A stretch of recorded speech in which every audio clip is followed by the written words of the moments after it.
On the 24th of July, 1915, the SS Eastland, a passenger steamer, capsized in the Chicago River. Conditions at the time were perfectly calm, the water placid.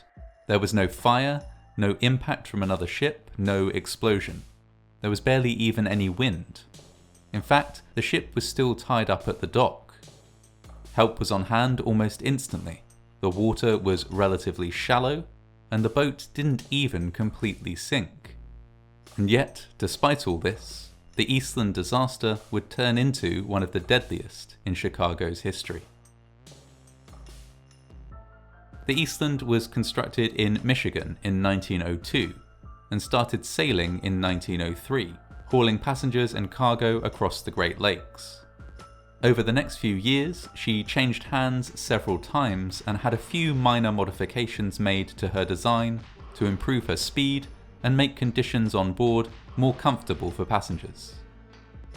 Over the course of the first decade of the 1900s, the SS Eastland carried out thousands of trips that, for the most part, were smooth and enjoyable.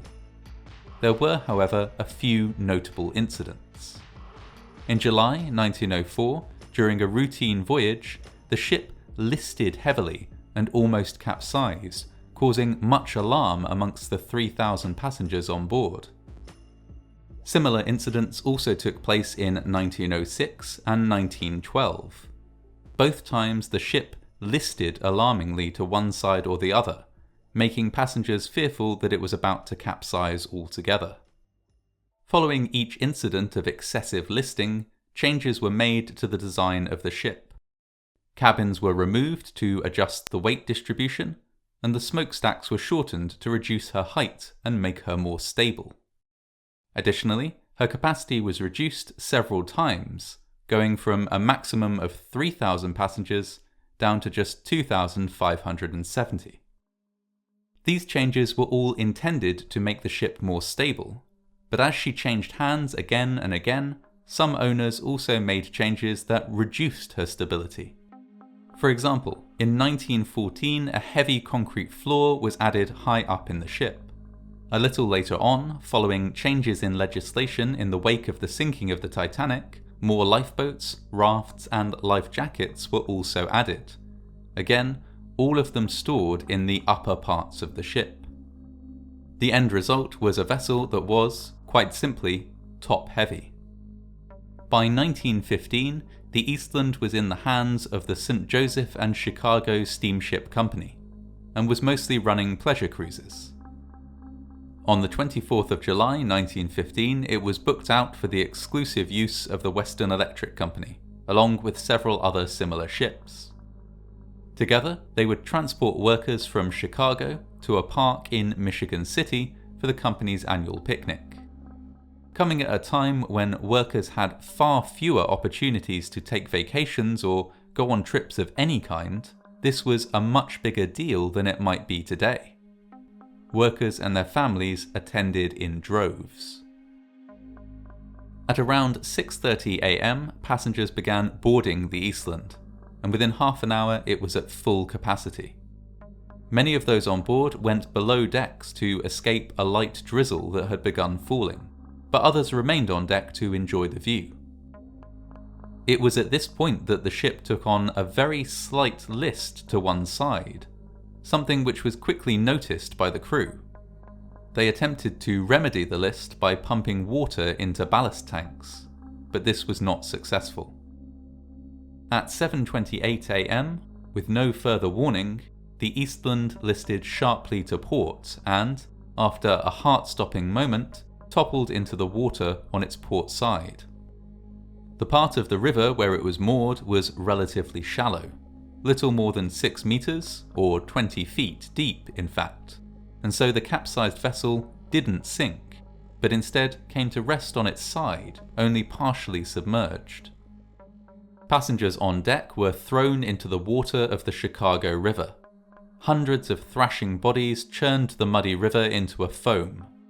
Few of the people thrown from the deck knew how to swim, and many were weighed down by clothes or had children to try and look out for. Being on the surface of the river, however, they did at least have a chance of escaping with their lives. Those below deck, on the other hand, faced an entirely different fate. As the ship turned over on its side, they slid in a mass against the walls, where they were crushed by heavy furniture and the bodies of their fellow passengers. As water rushed in, they were forced to fight for a way out. Some escaped through portholes, while others clambered towards exit doors, only to find themselves pinned in a crush of bodies. Within just minutes, many hundreds of people had been drowned.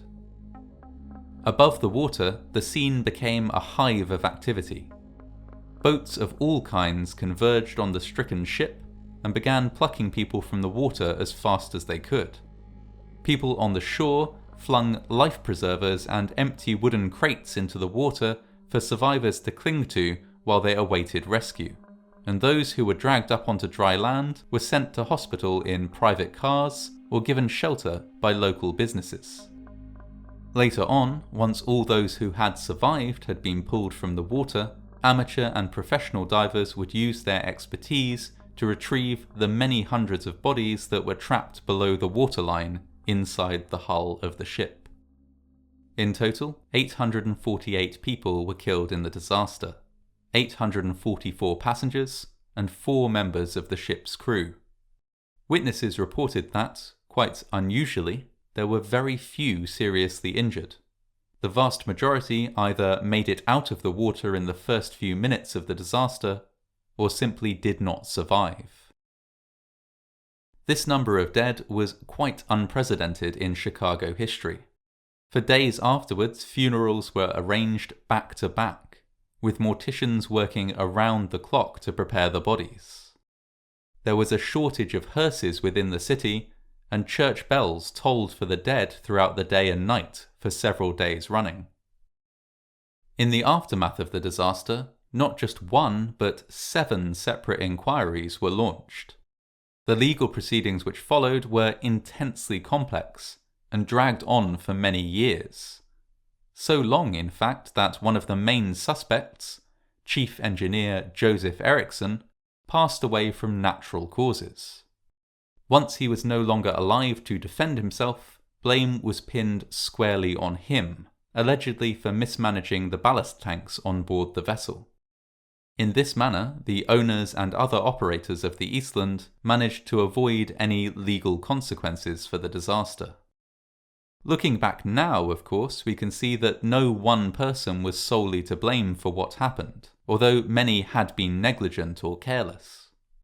The tragedy took place for a range of reasons, but mainly because the ship was rendered unstable by changes in use and changes in design. One of these changes was the addition of extra lifeboats and life jackets, which were added in 1914 in response to the sinking of the Titanic. Intended to save lives, the extra weight of this equipment had instead unbalanced the ship and ended up causing a fatal disaster. Passengers who were affected by the sinking received little by way of compensation. Western Electric did set aside some funds for compensation, but given the sheer number of dead, this money didn't stretch very far. Many of the bereaved were left with nothing. The Eastland, however, was raised and sold to the US Navy, who renamed her the Wilmot and converted her to a gunboat. She was put to use in a range of settings, everything from transporting trainee naval reservists across the Great Lakes to taking President Franklin D. Roosevelt on a cruise. Despite being involved in one of the worst passenger disasters ever to take place, the ship kept on working and wasn't scrapped until 1947, 32 years after the disaster. Today, the Eastland disaster has its place as part of Chicago history. More passenger lives were lost in this tragedy than in the sinking of the Titanic, but the incident, which mostly affected ordinary and working-class people, has never achieved the same status in history, and is much less well remembered. A few small monuments to the dead remain in place on the banks of the Chicago River, and many residents of Chicago are aware of the disaster for its impact on their ancestors.